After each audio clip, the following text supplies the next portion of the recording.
अस्सलामुअलैकुम स्टूडेंट्स। हम लोगों ने लास्ट लेक्चर में जो डिस्कस कर रहे थे वो डायरेक्ट मोड और इनडायरेक्ट मोड को डिस्कस किया था, और आज हम लोग उससे नेक्स्ट टॉपिक करने जा रहे हैं, create and save the program. ठीक है, और इसमें create and save the program करेंगे, load the program, execute the program करेंगे, और मैं आपके साथ स्ट्रक्चर ऑफ बेसिक प्रोग्राम को डिस्कस करूँगा। ठीक है, ये आपकी बुक जो चैप्टर नंबर 2 है उसका पेज नंबर 2 और 3। ये देखिएगा, सबसे पहले तो मैं यहाँ पर CLS प्रेस करता हूँ, तो CLS किया, क्लियर स्क्रीन कर दिया। एक छोटा सा प्रोग्राम अगर राइट करते हैं, यूनोडेट के प्रोग्राम जब भी राइट करना है तो it must be start with a line number. तो बेटा लाइन नंबर 10, और इसकी हमने कोई सी भी वैल्यूज दे दी, 20 दे दी। ठीक है, इक्वल टू 20 यूज़ कर दिया, और लाइन नंबर 20 पर हम लोगों ने b इक्वल टू चलें 5 यूज़ कर दिया। ठीक है, 30 के ऊपर हम लोग क्या करेंगे, प्रिंट, जैसा कि लास्ट टाइम मैंने एक प्रोग्राम लिखा था कि सम इक्वल टू s के आ गया हमारे पास, लेकिन s तो हमने यूज़ किया ही नहीं है। ठीक है, अगर ऐसा होता है कि कोई लाइन स्किप हो जाती है हमारे पास, तो आप इसके सेंटर में, अब मैं 20 और 30 के सेंटर में यहाँ पर कोई लाइन को ऐड करवाना चाहता हूँ। ठीक है, इस जगह पर तो मुझे क्या करना है कि यहाँ पर लाइन नंबर 25 राइट करते हुए मैं लिख सकता हूँ कि s equal to a plus b। ठीक है, तो उसके बाद चेक कीजिएगा, मैं CLS करके F1 करता हूँ। F1 is use for list. ठीक है, प्रोग्राम की लिस्ट। तो आप चेक कर सकते हैं कि ये प्रोग्राम का सीक्वेंस हमारे पास बन गया। जो लाइन नंबर 25 मैंने लास्ट में लिखी थी तो वो पहले आ गई। इट्स मीन कि फिजिकली अपीयरेंस जो सी है वो इसकी मैटर नहीं करती, ये चलता है असेंडिंग ऑर्डर के थ्रू। कौन से ऑर्डर के थ्रू? Ascending order.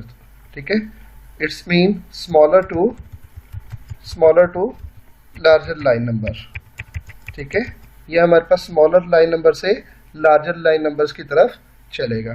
ठीक है, जो लाइन नंबर छोटा होगा वो पहले आ जाएगा, जो लाइन नंबर बड़ी होगी वो बाद में आ जाएंगे। ठीक है, तो इसमें हमारे पास देखिएगा कि ये हमने प्रोग्राम बनाया। सपोज करते हैं ये प्रोग्राम हम लोगों ने बना लिया और अब हम इसको सेव करना चाहते हैं। ठीक है, हार्ड डिस्क के अंदर सेव करना चाहते हैं। तो बेटा यहाँ पर मैंने आपको कहा था कि ये कमांड्स हैं, ये आप देख सकते हैं ना, ये F1, F2, F3, F4। ठीक है, ये 4 का मतलब F4। तो अब हमने सेव करना है, तो हम इसको क्या करेंगे, F4 की प्रेस करते हैं तो सेव लिखा हुआ आ रहा है। तो सपोज करते हैं मैं इस फाइल का नाम ऐड रख देता हूँ और double quotation marks close, enter की प्रेस करता हूँ। तो जब ओके का मैसेज आ गया तो इसका मतलब क्या हो गया कि हमारे पास प्रोग्राम सेव हो गया है।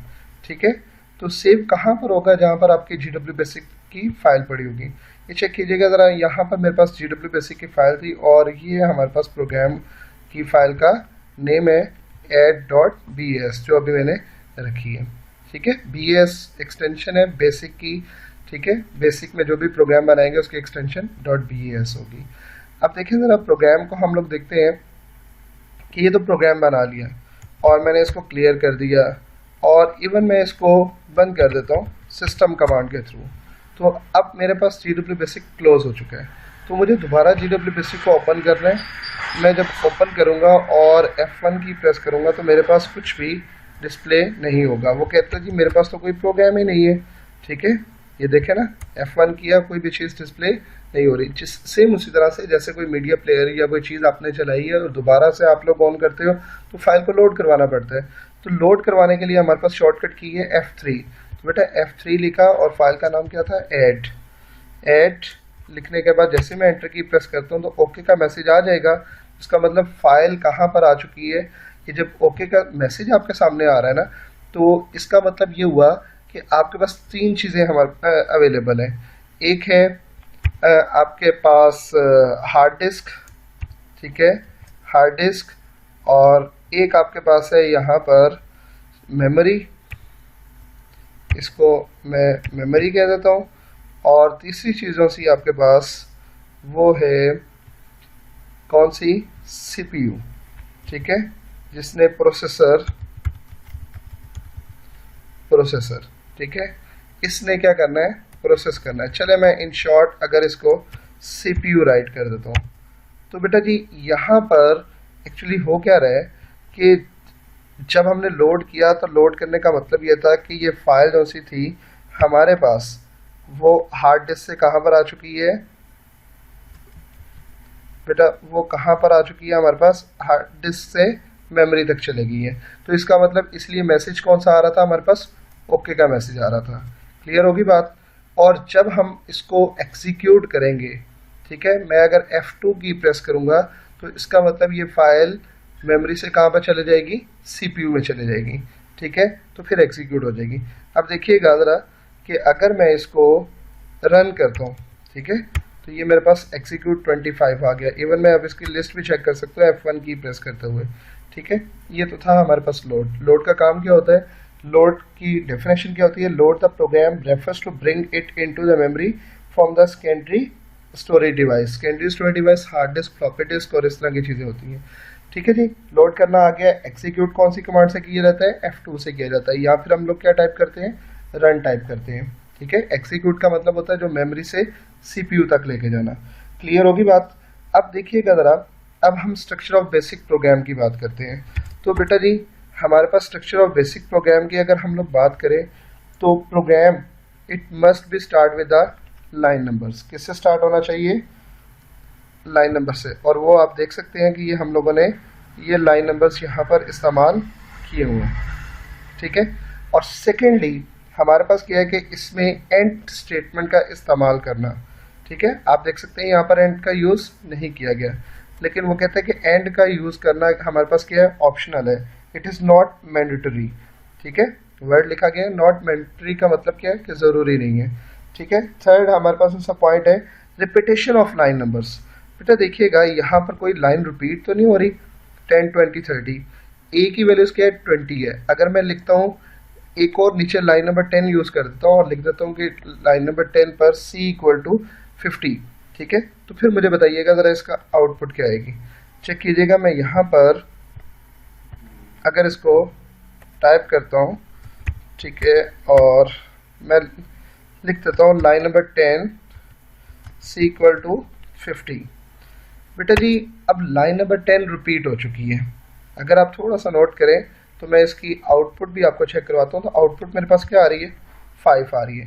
देखिए ज़रा, repetition of line number is not allowed.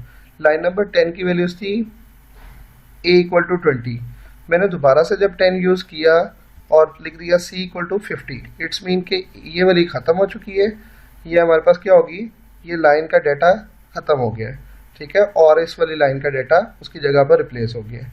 ठीक है, क्लियर होगी बात। अभी मैं आपको इसमें F1 करके लिस्ट भी चेक करवा देता हूँ, अगर आप ये थोड़ा सा नोट करें ज़रा। तो यहाँ पर पहले वाली जगह पर नया डाटा रिप्लेस हो गया। ठीक है, लेकिन हम लोग ऐड कर रहे थे A + B, ए की वैल्यूज़ अब तो कुछ भी नहीं है इस प्रोग्राम में, तो फिर उसने 0 कंसिडर कर लिया और B की वैल्यूज़ 5 है। ठीक है, repetition of line number is not allowed. अच्छा जी, अब ये देखिएगा, हमारे पास अगर A की लाइन के अंदर, जैसे लाइन नंबर 10 है, इसमें मैं A की वैल्यूज़ भी देना चाहता हूँ, तो आप A की लाइन नंबर के अंदर 2 या 2 से स्टेटमेंट लिखना चाहते हैं तो कॉलम के ज़रिए सेपरेट कर लेते हैं। ठीक है, आप देखें ज़रा, मैंने A = 20, अब मैंने यहाँ पर वैल्यूज़ में से दी है वो C की भी दे दी और A की भी दे दी। तो बेटा अगर आपने A की लाइन के अंदर एक से ज़्यादा स्टेटमेंट को राइट करना है, it must be separated by the colon. किसके ज़रिए, कॉलन के ज़रिए। ठीक है, कॉलन साइन के ज़रिए आप लोग सेपरेट कर सकते हो। क्लियर है। और फिर हमारे पास एक है कि वेरिएबल्स, वेरिएबल्स आप स्पेशल जो से वो last character of the variable can be the special character. क्या मतलब है इस बात का, मैं आपको एक सिंपल सी एग्जांपल देता हूँ, इसको मैं न्यू कर देता हूँ।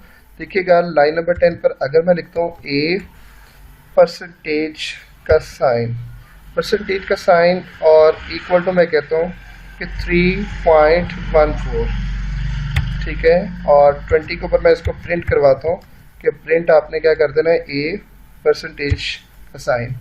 ये परसेंटेज का साइन जो सा होता है ना, ये हमारे पास इस्तेमाल किया जाता है उसके इंटीजर वेरिएबल के लिए। इंटीजर होता है जो विदाउट फ्रैक्शन होता है, जो पॉइंट्स के बगैर होता है। अब देखिएगा, मैं अगर इसको F2 करता हूँ तो मेरे पास आंसर क्या आ गया, 3 आ गया। एक्चुअली पता है कि वो हमें ये बताना चाह रहा है कि भाई बाकी लैंग्वेजेस में तो ये सिंबल्स लगाना ज़रूरी होते हैं और बताया जाता है कि वेरिएबल की टाइप कौन सी है, किस तरह का डेटा स्टोर कर, लेकिन यहाँ पर हमारे पास कंपल्सरी नहीं है। ठीक है, last character in a basic variable can be use without declaration. ठीक है, इस साइन को हम लोग नाम देते हैं विदाउट डिक्लेरेशन। ठीक है, ये डिक्लेरेशन सिंबल है जो स्पेशली इस्तेमाल किया जा रहा है किसके लिए, जो स्पेशली इस्तेमाल किया जा रहा है किसके लिए, इंटीजर के लिए। ठीक है, इंटीजर वेरिएबल के लिए, इंटीजर वेरिएबल या फिर हम डेटा कह सकते हैं।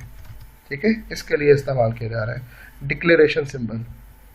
डिक्लेरेशन की एक्चुअली डेफिनेशन ये होती है specifies the values of the variable. ठीक है, ये बताता है कि किस टाइप का डेटा ये स्टोर कर सकते हैं। ठीक है, अब लास्ट थिंग जो सी हमारे पास थी कि भाई फिजिकली अपेयरेंस मैटर नहीं करती।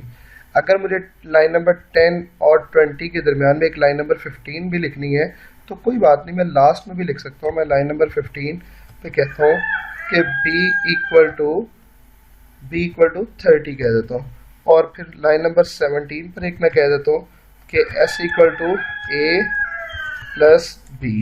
ठीक है, और लाइन नंबर 18 पर कह देता हूँ कि आप क्या कर दो, प्रिंट सम इक्वल टू, और इसको क्लोज करते हुए s कर देते हैं। अगर आप थोड़ा सा नोट करें कि यहाँ पर लाइन नंबर 10 आ रही है, फिर 20 आ रही है, फिर 15 आ रही है, फिर 17 आ रही है। ठीक है, ये इस चीज़ को आप देखिएगा कि ये हमारे पास इसकी फिज़िकली अपीयरेंस कुछ इस तरह से आ रही है। तो अगर आप लोग ये फिज़िकल अपीयरेंस कुछ इस तरह से कर लेते हैं तो नो प्रॉब्लम। ठीक है, तो जो स्मॉलर लाइन नंबर होंगे वो पहले एग्जीक्यूट होंगे और फिर ग्रेटर लाइन नंबर। अब आप चेक कर सकते हैं कि वो जैसे ही मैंने CLS करके उसको एंटर किया तो हमारे पास सीक्वेंस चेंज हो गया। तो बेटा फिजिकली अपीयरेंस मैटर नहीं करती।